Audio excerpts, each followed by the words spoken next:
I would email a lot of coaches and start the recruitment processes, but then either get scared or the coaches wouldn't respond, or like a lot of teams wouldn't want transfers. So a lot of rejection. Yeah. Yeah. Welcome to life. Yeah. But I knew I wanted to be on a D1A team, and that was my dream. And I mean, the coach at Washington State immediately was responsive to my emails. She was so sweet. I had a friend on the team that I was talking to, so it really helped my mental space, you know. And I see, your comfort zone. Yeah. like I would ask her for all my questions and any advice, and then I was really communicative with the coach, maybe too much, but in the end it worked out. And it was a great journey, because when I made the team officially, I went to Pullman, Washington, and I did a clinic and I danced with all the girls, and then the coach stopped me really quick and then said, wait. Okay, Leila, what is it like to be on your first podcast in front of cameras and lights like this? It's great. Yeah. I like that it's here. It's a beautiful place. I mean, I was telling you, I watch so many podcasts, and I feel like Aaliyah and I, my best friend and I growing up always thought about podcasts, and we'd always be talking in the car, and you'd be like, oh my gosh, this would be so cool to record. And I just always enjoyed watching podcasts for that reason. And here you are. And here I am on my first one. Off camera is my niece, Lily. Lily, you're 12, right? Say hi, Lily. Let them hear you. All right, whatever. She says hi. She nods hi. Say hey. So I have with me today both of my nieces. On camera is Leila McDotty. Yes. Wait, okay. You're 20. I'm 20 years old. 20. Yeah. Okay. I'm going to pretend like I knew that. Yeah. It's okay. You go to what college? I go to Washington State University. Sorry, university. And that means you're in your, what year of college are you? So I'm going into my senior year. Senior year of college. Yeah. And you do what there specifically? I'm on the Crimson Girl dance team. What division is that? Division 1A. We compete at UDA Nationals in Florida. And yeah. Yes, but the dance has been a big part of your life for a very, very long time, hasn't it? Yes, it has. Since I was 2 years old. Yeah, for anybody who doesn't already know, I've known this girl since the day she was born. I was in the hospital room, and I used to throw her up in the air, right? And can't do that anymore. Now, she does get thrown up in the air still, but not by me. That's on the dance team. It would be dangerous if I tried that. But, I would ask my older sister, your mom, Janelle, if we could go do this on the weekend, or go to Disneyland, or go see this movie. What was the answer? Well, I can't because I have dance, right? So except for Friday nights. I always spent my Friday nights at your guys' house. That's true. Friday nights were sacred territory for our families. Yes. Which I have fond memories of. Okay. But that means the way I experienced it on the outside looking in as your uncle for years. When did you start dancing? When I was 2 years old. Right. Yeah. Like a phenom. Yeah. It's actually really impressive. Now Lily's following in your footsteps too. Right. Where's my invite to your next tournament, by the way, or your next competition? Dance competition? Yeah. I told your mom about Nationals in, I think we're going back to Disneyland. So Anaheim. Yeah. Disneyland Hotel. So for years, how many days a week would you say you did dance? I did dance Monday through Friday and some rehearsals on Saturdays. A lot of weekend competitions, though, too. Yeah. We would have 4 regional competitions with the studio every year, and then we'd have a nationals that we all go to, and then I would go to my own competitions separately for my solos and extra competitions just to get some more exposure. Extracurricular work and exposure. And so, I would do that basically every single day. Yeah. And for hours a day, I would go there right after school. I would stay there from 3:30 to sometimes 10 p.m. depending on when rehearsals were. It's a lot. It was a lot. Yeah. Yeah. Do you feel in the more vulnerable space? How did you feel about that as a kid growing up, or looking at it in retrospect as a younger adult? Do you feel like you gave any of your childhood up, or were you happy you spent that amount of time on dance? I don't regret any of it. Good. There's no part of it where I would have changed. Yeah. I had the chance to try different sports. Did you? Yeah. I remember that. I tried AYSO soccer for 2 years. Oh, okay. I tried swimming. I tried gymnastics. Every time it was always dance. Yeah. And so... You've always been this crazy driven person. It's funny because I could say that about pretty much everyone in this room. You young people here, you're always so driven. But there's another side of the spectrum where a lot of kids are like stuck behind a computer screen gaming or hanging out with their friends or doing whatever they want. Yeah. And there's a ton of space in between, right? Is there anything particular that you can point to that created this drive in you? Because I experienced it as not normal, right? Like I was a kid too one day, and I don't remember being that driven where I felt 7 days a week I was totally excited to get up every day and do the same thing. I think dance has a big part in it because dance is so ever-changing. And there's so many different parts of it. There's so many styles. So every day I went to dance, I was learning something new, something different, dancing to new music. Like learning from the teachers. There's no repetitiveness of it, and there's only growth.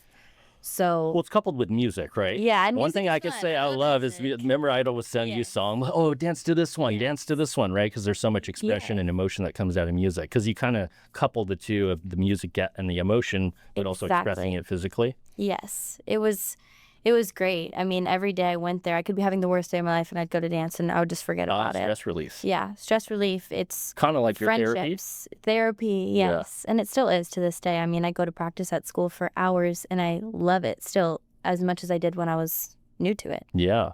Well, that's changed for you. Like, when did you had your first year at Washington State University this past year? Yeah. And that was a big deal for you. So, like, fast forwarding to today, you'd always lived at home with your parents. Right. You were a worker bee with the dance. You always had a job in high school too, I think. No, I didn't have a job in high school. I danced full-time in high school, and then in college, I danced full-time on the dance team at Orange Coast College, but I got my first job. So I was 17 years old when I started working, but I was fresh out of high school. Yeah. And then since then, I've always had a job. Right. Yeah. Right. But that's a lot. That's a big change in a year because you didn't just, go to UCI or whatever, like we were talking about off camera. Yeah. You moved out of state. Right. And it wasn't easy, right? Like getting into college, even with what's fascinating to me, the amount of time and effort and years and days and weeks and months straight that you spent dancing. It wasn't easy to get into a college in Division I, was it? No, not at all. Which points to how absurdly competitive American society is in anything. It's overwhelming. And dance has just become so Was that discouraging for you at all though? Yes. Or how did you feel about that when it was kind of roadblocks happening? I think I've had it's very complex, not complicated. It's very complex, my journey to becoming where I am today. In dance, it got a little nerve-wracking, fresh out of high school, because I didn't know what I was going to do right away with dance. I didn't know. Was there a possibility you weren't going to dance anymore? Yeah. And I mean, I knew I was going to dance at OCC, but I knew that was only 2 years, and it was kind of scary. Might have been the end in your mind? Yeah. It was scary to me, and I didn't know what I was really getting into joining OCC. I didn't realize how competitive it actually was, how much practice. Even at the community college level, you mean? I was competing at the same competition I'm competing at now, just in a lower division since we were a community college. Right. But I didn't realize how much, it would actually be on my body, and that made me really excited to push for something past that because I knew I had the facilities to do it. And since I was, I was at a community college, but I was still putting in those hours, I was like, I could do this at a university. And so it was a little bit discouraging. I would email a lot of coaches and start the recruitment processes, but then either get scared or the coaches wouldn't respond or a lot of teams wouldn't want transfers. So a lot of rejection. Yeah. Yeah. Welcome to life. Yeah.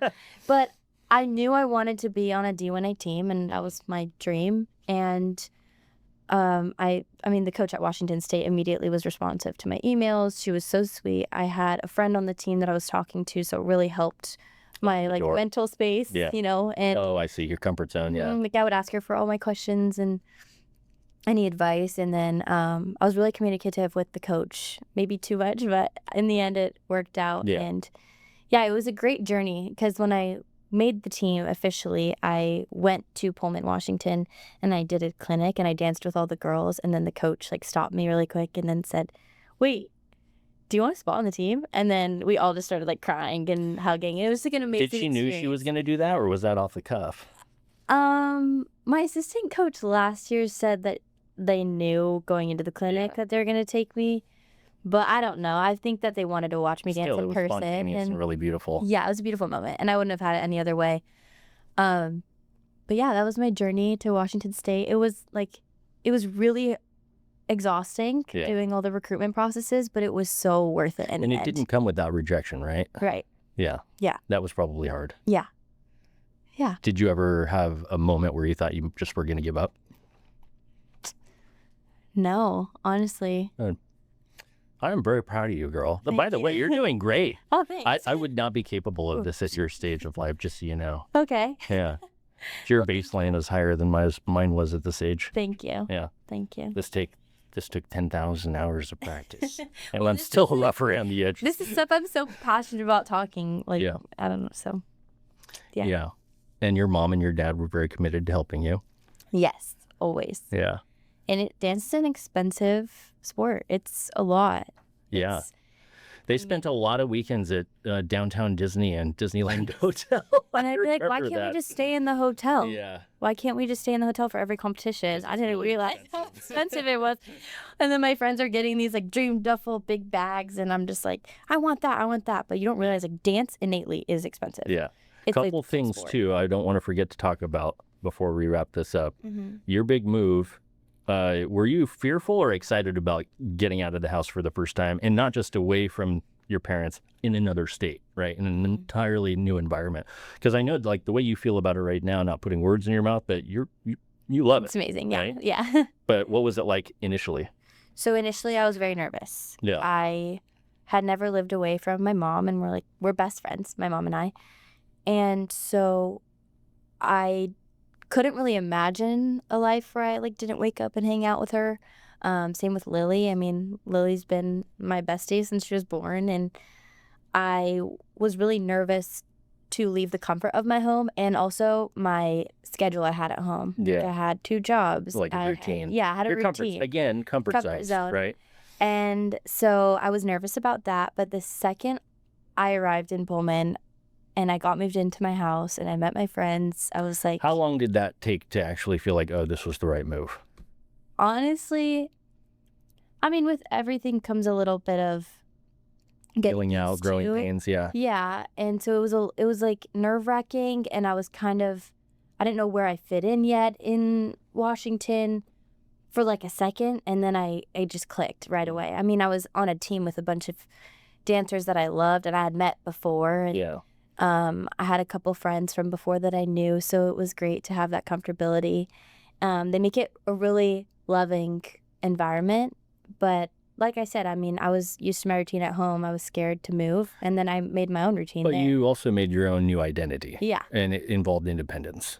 Independence, right. Which I've always had a lot of independence, but I did grow outside it. the tether of your Yes. family, you know? Yeah, I grew a lot independent-wise, and also positivity, mindset, growth. Which came with the team structure, the coaching, I'm sure, the camaraderie. Yeah. Yes, I came from a very competitive background, and then being on this team, it's very team-oriented. There's no solos. There's no, there's no, competition with anyone. It's all your teammates, and you're in it for the same goal, and we preach that all year. And then talking to my coach about that really helped me, kind of change my mindset from the competitive manner that I used to have. Yeah, because it was more like individual before. Yeah. Yeah. Because with the individual competitions, I remember going to... Yeah, I would have solos competing against my friends. That makes sense. So that's a big mindset shift for you. Yeah, it's great. I mean, just loving everyone you're around, feeling love while you're dancing, screaming for each other, yelling for each other. There's a sense of community and belonging. No wonder you're enjoying that. Yeah, it's your tribe, basically. Yeah. You've created your own tribe. Yes. Right. You have to do that when you step outside your house for the first time, outside of the comfort zone and the bubble of your home and your parents and all that. Exactly. I think it's really important for growth, even when it comes with adversity and fear and being uncomfortable for a little bit. Because if you're always in your comfort zone, if you're not pushing yourself past your comfort zone, where does the growth come from? Yeah. Now, there is one thing I want to talk about before we wrap up that's pretty important, I think, like burnout. Okay. I think we just had experienced that this week. Yeah. Correct me if I'm wrong. Yes. So can we spend a little bit of time on that? Because sometimes what am I always preaching to you? Slow down. Yeah. Right? Yeah. It's okay. Yeah. While it's okay to always be ambitious and accomplishing, and I'm the same way. it's a double-edged sword, right? Because it's what's making us successful, but on the other double edge, it's also what's going to make us slightly miserable or burnt out if we're not careful. Right. So what happened? Okay. I came home for the summer. On April 30th, I started driving home, and I jumped right back into my 2 jobs. I worked at a restaurant as a hostess, and I worked as a dance teacher, and then I picked up a physical therapy internship. And then So 3 different responsibilities and then, during what is supposed to be my time to relax. Right. And then I picked up 3 summer classes. Oh, for goodness. So now we're talking about 4 layers of additional responsibilities, and you're back home trying to reintegrate with your family and get used to that. Right. Yeah. And spend time with my parents and my sister. And me. And yeah, I know. Thank goodness we got to do this today. Yeah. But yeah, I stacked my plate full. I've always been I love when my schedule feels like Tetris. I love just hearing all that together. Stresses me out, just so you're clear. Yeah, it doesn't stress me out though until it does. At first it didn't. I was like, everything fits perfectly. I made my schedule perfect and it's all gonna go into place. But then I realized it's not perfect if I have no leeway for any breaks. Yeah. And I gave myself a couple I went on 1 weekend trip and then I went out of town, but it was for dance. So sometimes it was for dance. Yeah. So there's still a sense of responsibility. Right. There was responsibility there. Was there ever a moment this summer where there was nothingness for 72 hours? No. No. Yeah. So my encouragement and like a uncle and coaching and mentorship standpoint is I've been there. I've made those mistakes. And I think, we're all human, especially when you're naturally driven like you. Not everyone's like naturally driven like this. But when you are, you do have my therapist will tell me, Jason, awareness is often curative, right? Like, in other words, like you don't even know you're doing it unconsciously sometimes, but this is part of learning and growth. Because, as your uncle, I want you to not create situations where there's unnecessary suffering, right? Suffering is part of the human experience, but we can make it way worse than it needs to be. Yes. Right? Because I think it's really admirable that you're piling your plate that high, but is it necessary is the question. No, always. It really wasn't. I got a lot of experience and I learned from it. So that's Yeah, there's learning in all of it, by the way. So I don't think, remove the lens of judgment. You didn't do anything wrong, because that's part of the human experience too, is to err is to be human, right? Yes. Or vice versa. So my hope is to see you this next summer with, even if there is responsibility, there's space in between as well. Right. Because if you're not careful, life will pass you by. Or you're going to burn out to the point where you're just going to throw the baby out with the bathwater and just stop it all. Right? Yes. I have noticed life is going by super fast, and my summer went by in the blink of an eye because of how much I was doing. So it would be great to sit back and just breathe for a second. I definitely want to travel next summer, so I'm going to add that in. Good. And I will have a longer summer next summer. Now, there's a book, and there's many books on this, Learning the Art of Saying No. I'm terrible at that. Yeah, I was a yes man for many years of my life. So the cues for young people is when Thanksgiving comes and you're going to 3 different places. Okay. Or Christmas comes and you're going to 2 or 3 different places and you're like, at the end of the day, you're feeling agitated. That is the cue that you're overcommitting. And this is also the symptom of not being able to, you're not in control of your own calendar. You don't know how to set boundaries. You don't know how to say no yet. And it's totally normal as a young person. Mm-hmm. But my goal as your uncle is to plant seeds as early as possible to help you hopefully learn these skill sets as an adult a lot sooner than I did, because it took me years of hard knocks to get to a point where, guess what? My Thanksgiving, I ain't going nowhere. Yeah. You want to see me? You're coming to me. And by the way, you're not staying until midnight. Thanksgiving's at your guys' house. It's perfect. Yeah. See, it's become a really cool tradition because, we're going to go here, we're going to go there. And that's just a small microcosm of, the overall. They smoked a turkey for we did. 24 hours? That's right. Yeah. We won the competition too. Yeah, it was amazing. The Thanksgivings at your house are amazing. Yeah. I wouldn't have it any other way. Be able to create that experience. I know you kids love it. Yeah. And then we have Christmas, and it's just great. Yeah. Mom and Dad, Jill and Sam, we love you very much. Alex, hi. Lily, you're here with us. We love you very much. We know you all supported Leila in her journey, and it's so cool to see her blossom. We just want to acknowledge that too and tell you all, the McDotty family, how much we love you guys. Anything else you want to say before we wrap it up? I think your parents are going to love this. I hope so. I mean, thank you for having me. Yeah. This is great. Where can they find you on Instagram, anybody listening to this? Oh, okay. My Instagram is my name. So it's Leila McDotty. Wait, I think it's Leila. How don't I know my own Instagram handle? Whatever. Leila McDotty, Washington State University. Somebody can find that. Should I spell it out? If you want to. Leila dot MEGHDADI. That is my Instagram handle. We did it. Okay, we did it. Any other places to contact you? That's the main thing, right? Instagram? Yeah. Okay, cool. I would say. Yeah, you'll actually see her on like televised football games in the day team, right? Yeah, it's really cool. I always get Janelle, her mom, my sister, texting me all excitedly on those days. All right. Oh, yeah. She loves them. This woman is an inspiration to me. It's weird to say woman now because she is the niece that I was present for her birth at. Right? It is weird. Yeah. But it's awesome, and I'm proud of you. And welcome to your first podcast. I'm so happy and grateful. Thank you so much.